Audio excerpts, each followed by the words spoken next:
June 6, 1944. Pointe du Hoc, Normandy, France. The temperature is 12 degrees Celsius, cold for June, made colder by the wind whipping off the English Channel.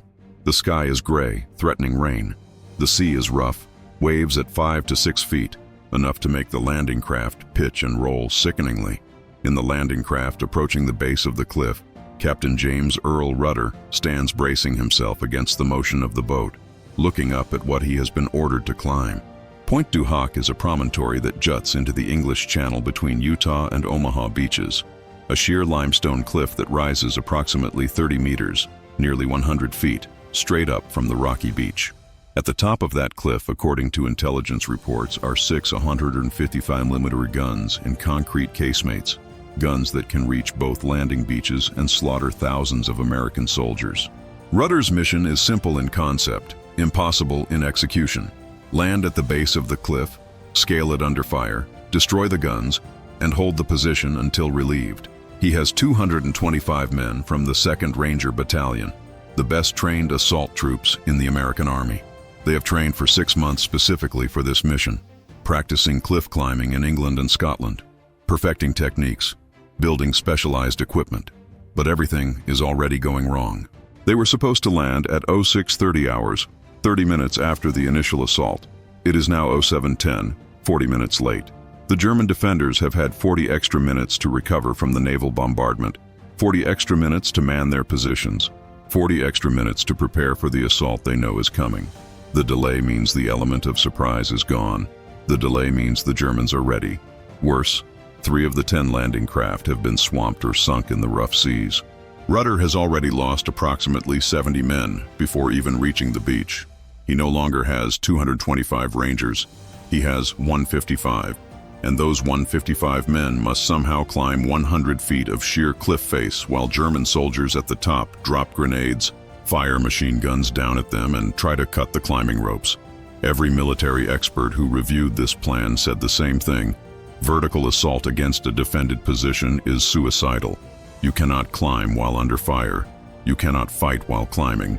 You become a target with no ability to defend yourself. The only way vertical assault works is if the defenders are suppressed or eliminated before the assault begins.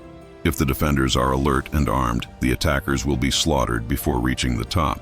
But Rudder has a trick, an innovation, a piece of equipment that no military in history has ever used in combat before.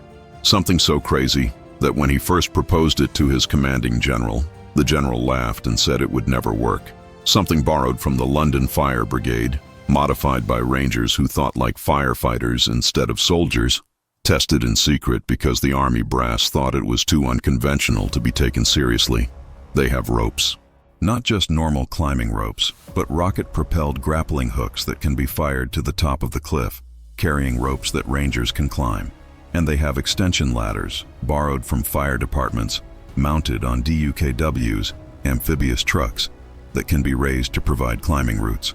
And they have a technique, a sequence of movements practiced 10,000 times, that allows Rangers to climb under fire using suppression and speed that conventional doctrine says is impossible.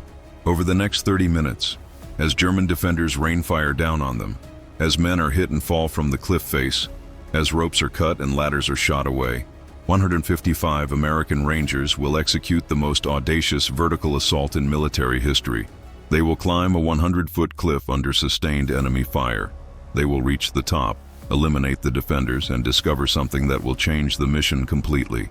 And they will do it using a rope trick that involved rockets, timing, and an understanding of suppressive fire that was years ahead of its time.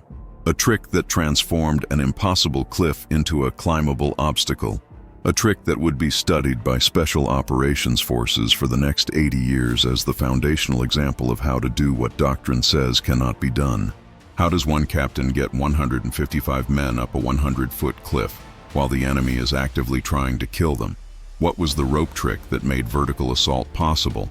And why did these 30 minutes, this single assault, become the defining example of Ranger courage and innovation that is still taught at every special operations school in the world?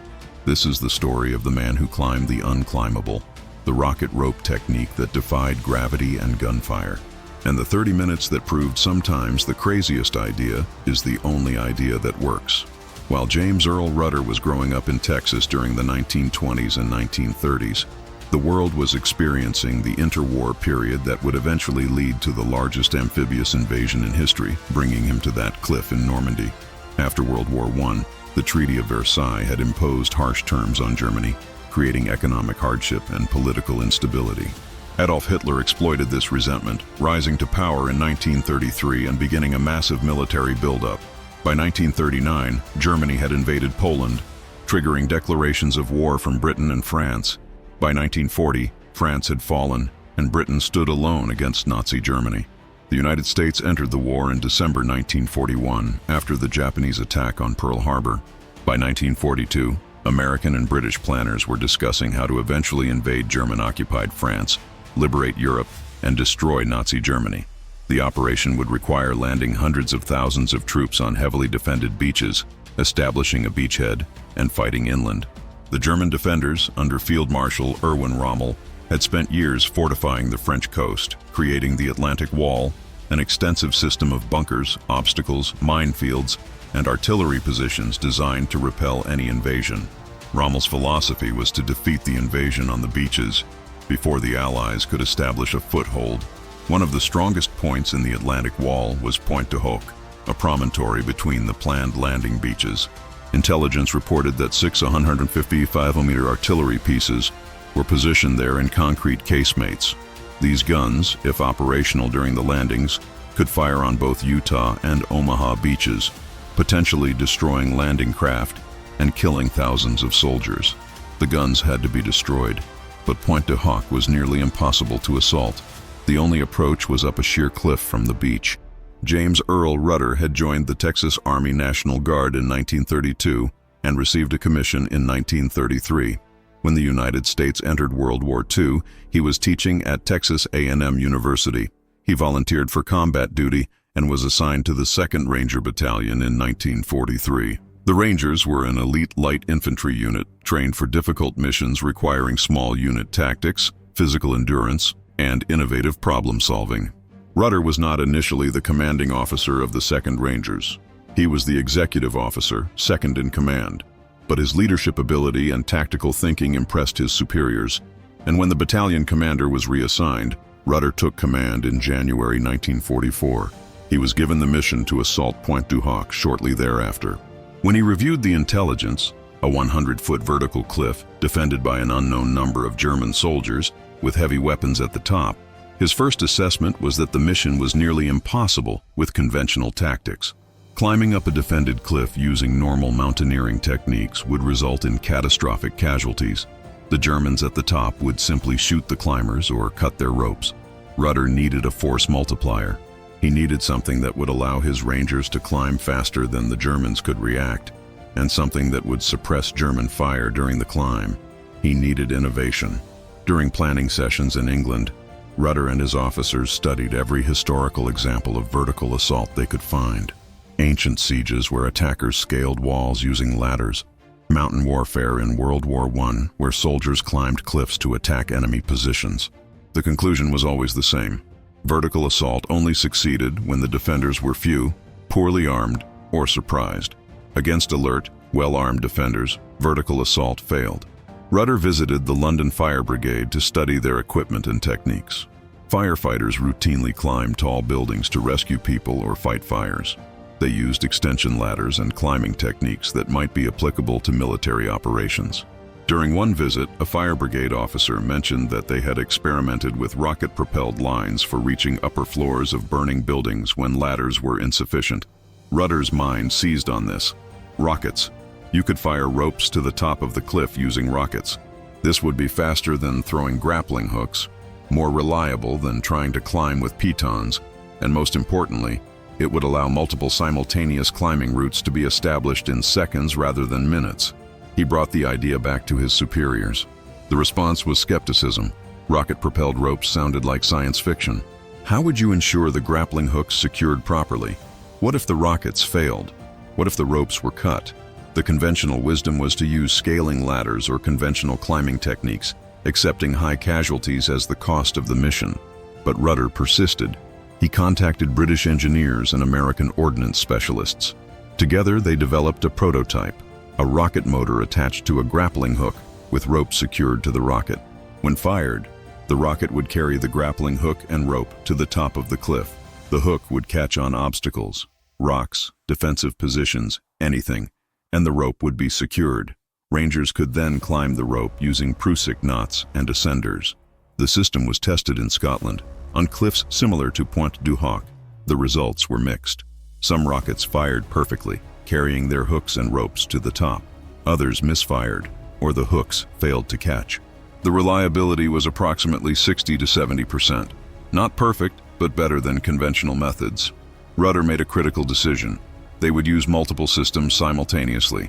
Rocket ropes for speed, extension ladders mounted on DUKWs for backup, conventional climbing with pythons and ropes for additional routes.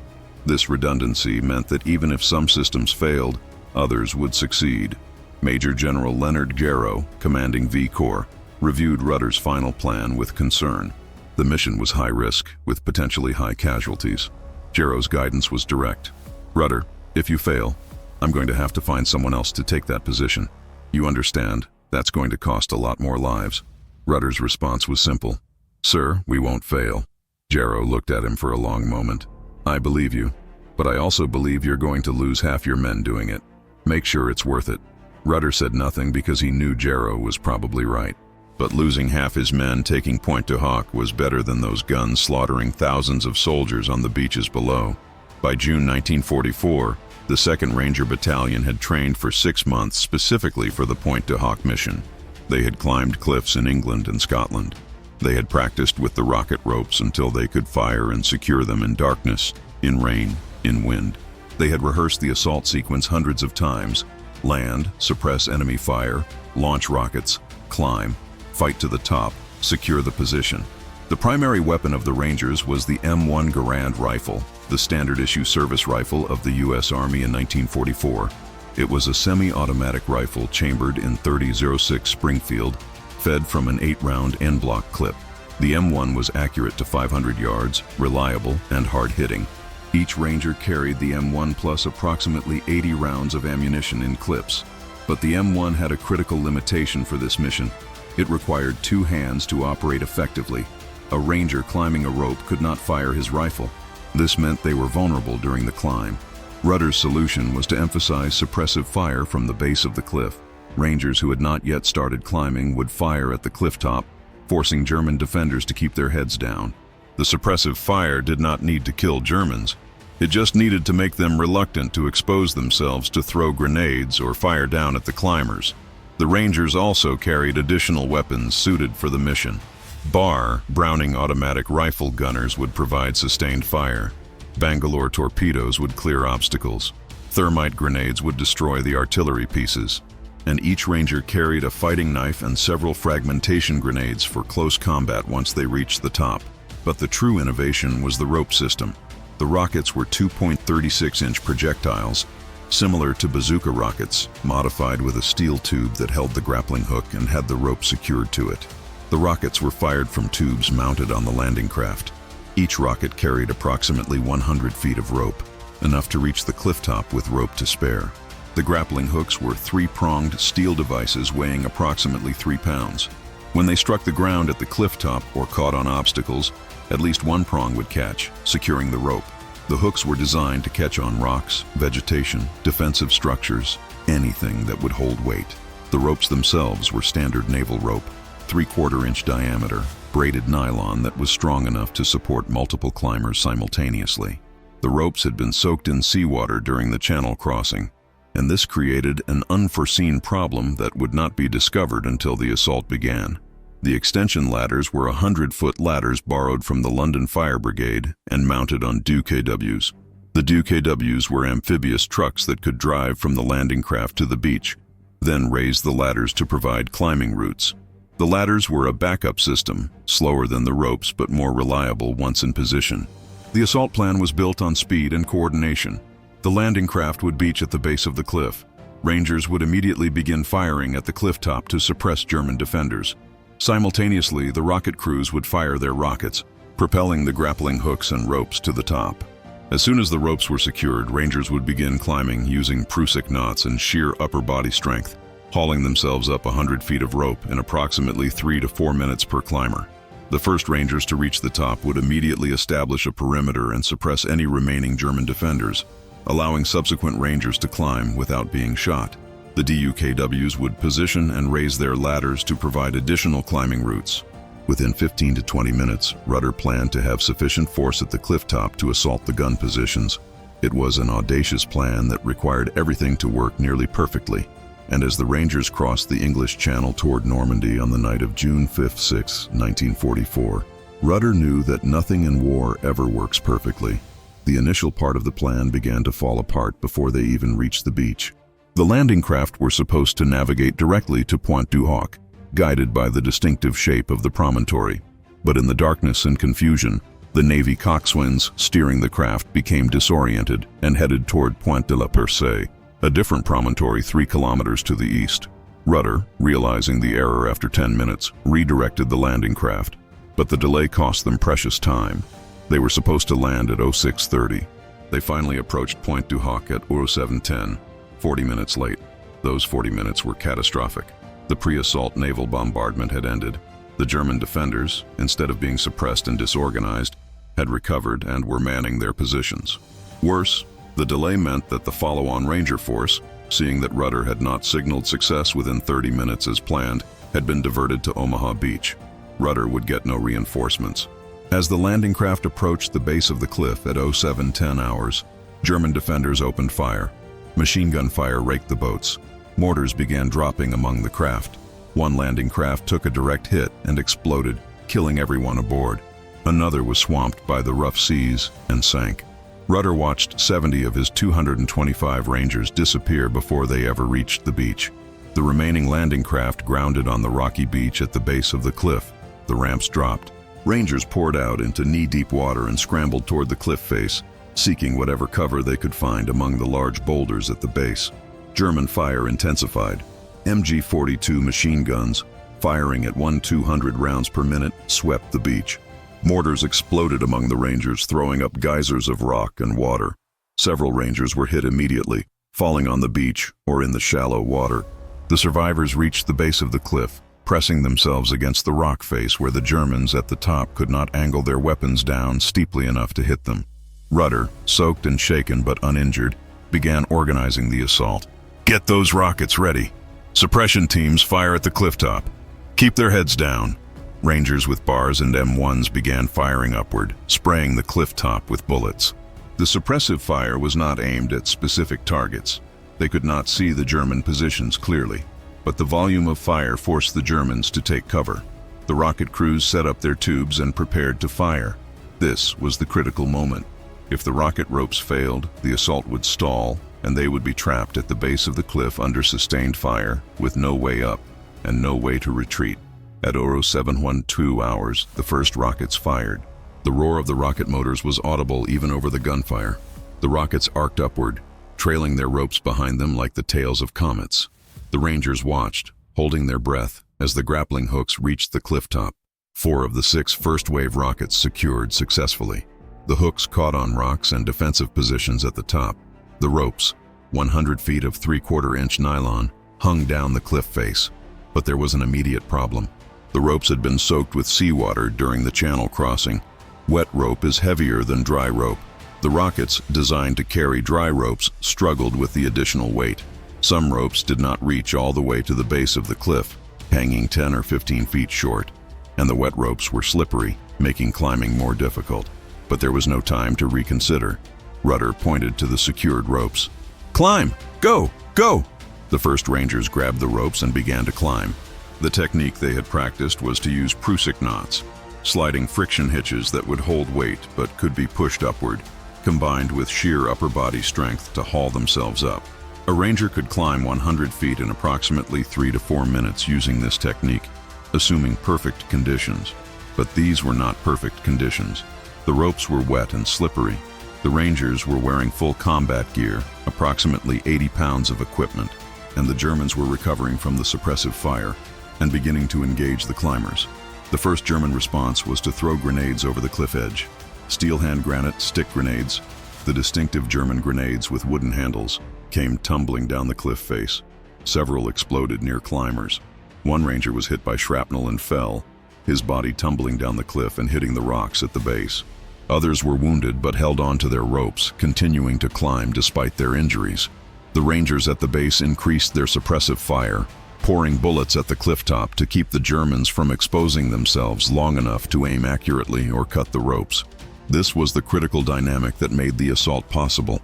The Germans could not effectively engage the climbers without exposing themselves to the suppressive fire from below. As long as the rangers at the base maintained fire discipline and volume, the climbers had a chance. But then the Germans tried a different tactic. They began cutting the ropes.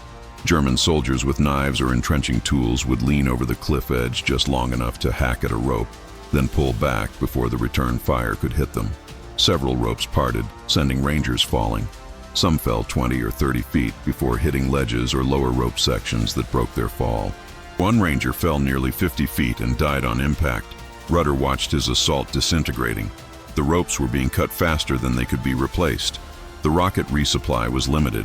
The extension ladders on the DUKWs were struggling to position because the rough seas made it difficult to stabilize the vehicles. He made a critical decision. Instead of trying to climb to the very top of the cliff on the ropes, they would climb to intermediate ledges, natural formations in the cliff face approximately 60 to 70 feet up, establish positions there, and then fire at the cliff top from those ledges while additional rangers continued climbing. Intermediate positions. Climb to the ledges. Establish fire positions and suppress from there. This was the innovation that saved the assault. By creating intermediate firing positions partway up the cliff, the Rangers could engage the Germans at the top from a different angle, one the Germans were not expecting. The Germans were focused on defending against fire from below and climbers on ropes. They were not prepared for Rangers firing at them from ledges on the cliff face. The first Rangers reached the intermediate ledges at approximately 07:18. 6 minutes after the assault began. They immediately began firing upward at the cliff top, 30 to 40 feet above them. From these positions, they could see German soldiers moving near the cliff edge. They opened fire with their M1 Garands, killing several Germans and forcing others away from the edge. This created the window the other climbers needed.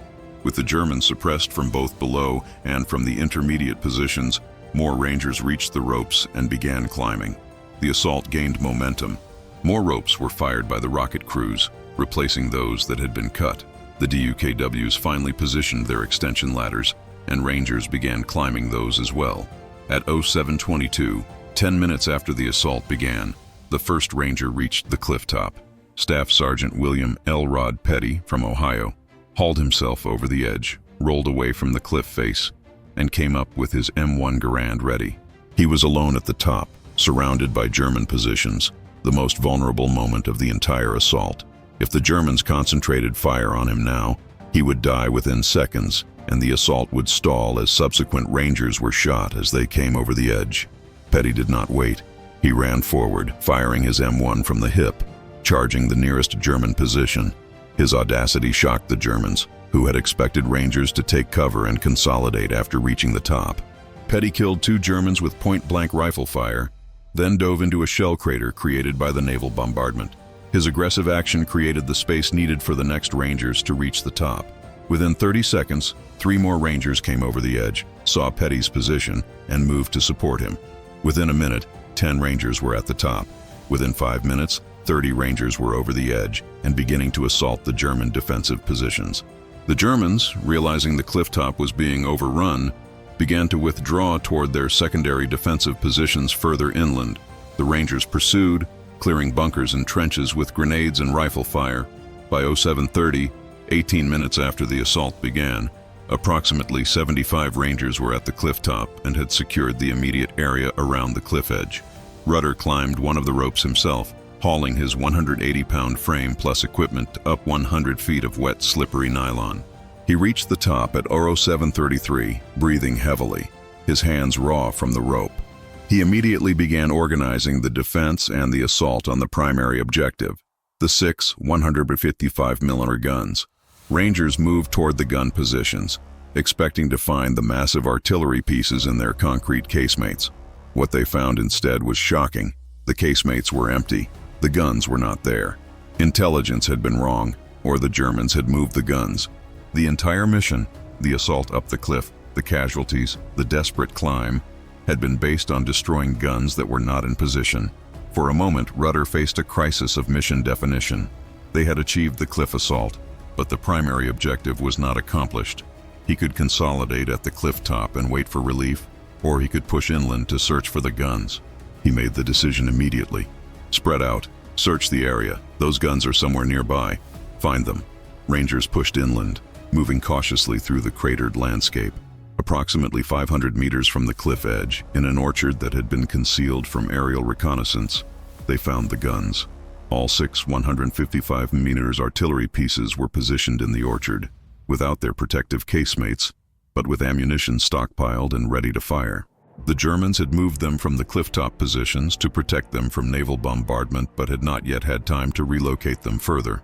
The Rangers destroyed the guns using thermite grenades, which burned through the mechanisms and rendered them permanently inoperable.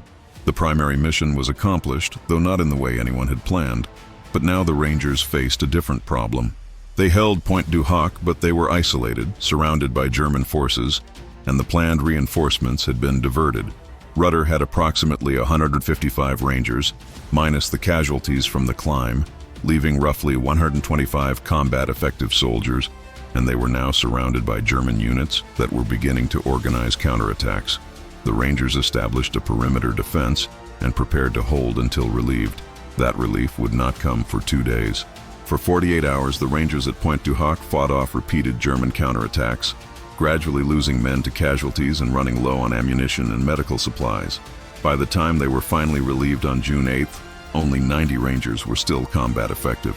Casualties were approximately 60%, but they had held, and the guns that could have slaughtered thousands of soldiers on Omaha and Utah beaches had been destroyed before they could fire a single shot. What was the real secret to their success? How did 155 Rangers climb a 100-foot cliff while under fire and survive to accomplish their mission? The answer lies in a combination of innovative equipment, layered tactics that created multiple climbing routes, aggressive suppression that prevented Germans from effectively engaging climbers, and the establishment of intermediate firing positions that conventional doctrine did not envision. Post-war analysis by U.S. Army historians studying the assault on Pointe du Hoc identified the key factors that made success possible. The rocket rope system, while not perfect, was successful enough. Approximately 60% of the rockets secured properly, which was sufficient given that multiple rockets were fired simultaneously. The innovation was not that every rocket worked, but that enough worked to provide sufficient climbing routes. The redundant systems, rocket ropes, extension ladders, conventional climbing equipment, ensured that when one system failed or was destroyed, others were available. This redundancy was critical because it meant the assault could continue even when individual elements failed. The intermediate ledge tactic, improvised during the assault when Rudder realized the climb to the very top was too vulnerable, was the tactical innovation that turned near failure into success. By establishing firing positions partway up the cliff, the Rangers created suppression from an unexpected angle that the German defenders were not prepared for. The aggressive action by the 1st Rangers to reach the top, particularly Staff Sergeant Petty's immediate assault on German positions rather than consolidating at the cliff edge, prevented the Germans from establishing effective defense against subsequent Rangers coming over the edge. The psychological impact on German defenders was significant. Intercepted post-war interviews with German soldiers who defended Pointe du Hoc revealed that they were shocked by the Rangers' appearance at the cliff top. The German assessment had been that climbing the cliff under fire was impossible. When Rangers began appearing at the top despite casualties, German morale broke. Several German units withdrew prematurely, believing they were facing a much larger force than actually existed. The casualty rate was high, approximately 60% over the 2 days of fighting, but it was lower than predicted. Pre-assault estimates suggested that attempting to climb the cliff under fire would result in 75 to 80% casualties just during the climb. The actual casualties during the climb were approximately 20%, with the remainder occurring during the subsequent defense of the position. The rocket rope system was analyzed extensively after the war. The British and American armies studied whether it should be incorporated into standard doctrine for vertical assault. The conclusion was nuanced. The system worked in this specific case because of the combination of factors including suppressive fire, redundant systems, and German defender psychology. But it was not a universal solution for vertical assault. Modern military doctrine still considers vertical assault against defended positions to be extremely high risk and to be avoided when alternatives exist. However, the concept of rocket-propelled climbing systems influenced the development of modern special operations equipment. Current special operations forces use similar systems: rocket-propelled grappling hooks, rapid deployment climbing systems, and layered assault techniques for situations where vertical assault is necessary. The Pointe-du-Hoc assault is studied as the foundational example. James Earl Rudder was promoted to lieutenant colonel shortly after D-Day and continued to command the 2nd Rangers through the Normandy campaign and into Germany. He survived the war and returned to Texas, where he eventually became president of Texas A&M University. He died in 1970 at age 59. In 1979, on the 35th anniversary of D-Day, President Ronald Reagan visited Pointe-du-Hoc and delivered a speech honoring the Rangers who assaulted the cliff. Standing at the cliff edge with surviving Rangers in attendance, Reagan said, "These are the boys of Pointe-du-Hoc. These are the men who took the cliffs. These are the champions who helped free a continent. These are the heroes who helped end a war." The speech crystallized the assault on Pointe-du-Hoc as a defining moment of American military courage and innovation. The image of Rangers climbing ropes under fire became one of the iconic symbols of D-Day, alongside the landings at Omaha Beach. Today, Pointe-du-Hoc is preserved as it was on June 6, 1944. The craters from the naval bombardment remain. The German bunkers and casemates remain. The cliff face remains with commemorative plaques marking where the Rangers climbed. At the Ranger Memorial at Fort Benning, Georgia, there is a section of cliff face built to the same dimensions as Pointe-du-Hoc, approximately 100 feet high. Ranger candidates during their training are required to climb it using techniques similar to those used in 1944. Before the climb, instructors brief them on the history. On June 6, 1944, Rangers climbed a cliff like this under enemy fire. Some made it, some didn't. You will climb today in training. They climbed in combat. Remember that as you climb. Remember what Rangers before you accomplished when it mattered most. At the U.S. Army Ranger School, the assault on Pointe-du-Hoc is taught as a case study in mission-type orders and adaptive tactics. The key lesson is not use rocket ropes to climb cliffs, but rather, when faced with an impossible mission, innovate, layer your tactics, create redundancy, and adapt during execution when initial plans fail. The specific teaching points include innovation in equipment. Rudder's adoption of rocket ropes from firefighting equipment demonstrates that military solutions can come from civilian applications. Modern special operations forces are encouraged to look beyond military supply catalogs for solutions to unique problems. Redundancy in planning. The use of rocket ropes, extension ladders, and conventional climbing equipment simultaneously meant that no single point of failure could stop the assault. Modern doctrine emphasizes redundant systems for critical mission elements. Adaptation during execution. The intermediate ledge tactic was not part of the original plan. It was improvised by Rudder when he saw that the original plan was faltering. This demonstrates the necessity of tactical flexibility and commander's initiative. Aggressive action at the critical moment. Sergeant Petty's immediate assault upon reaching the cliff top, rather than consolidating and waiting for others, created the conditions for success. Modern doctrine emphasizes that in certain situations, aggressive action is safer than cautious consolidation. It is a reminder that sometimes the mission that seems impossible can be accomplished through a combination of innovative equipment, redundant planning, adaptive execution, and individual courage that goes beyond normal human limits. 100 feet of vertical cliff, 155 American Rangers, 30 minutes of climbing under fire, rocket-propelled ropes that transformed an unclimbable cliff into a difficult but achievable obstacle. The rope trick that involved rockets, coordination, suppression, and a willingness to improvise when the original plan started to fail. The vertical assault that every expert said was suicide, but that succeeded because the Rangers understood that impossible just means no one has figured out how to do it yet. Captain Rudder, who convinced his superiors to let him try an untested system because the conventional approach was certain death. The Rangers who climbed wet ropes while Germans threw grenades at them, who established firing positions on cliff-face ledges that doctrine said did not exist, who reached the top and immediately attacked when doctrine said to consolidate. the assault that cost 60% casualties over 2 days, but that destroyed 6 artillery pieces that would have killed thousands. The 30 minutes that proved climbing is possible if you have the right equipment, the right tactics, and the right soldiers who refuse to believe that anything is truly impossible. 6 155mm guns destroyed, 2,000 meters of cliff-top German defensive positions captured, 48 hours of defense against overwhelming counterattacks. All because one captain believed that ropes fired by rockets might just work, and 155 Rangers were willing to find out if he was right. The boys of Pointe du Hoc, the men who took the cliffs, the champions who proved that sometimes the craziest idea, rocket-propelled ropes borrowed from firefighters, is exactly the idea that turns impossible into legendary.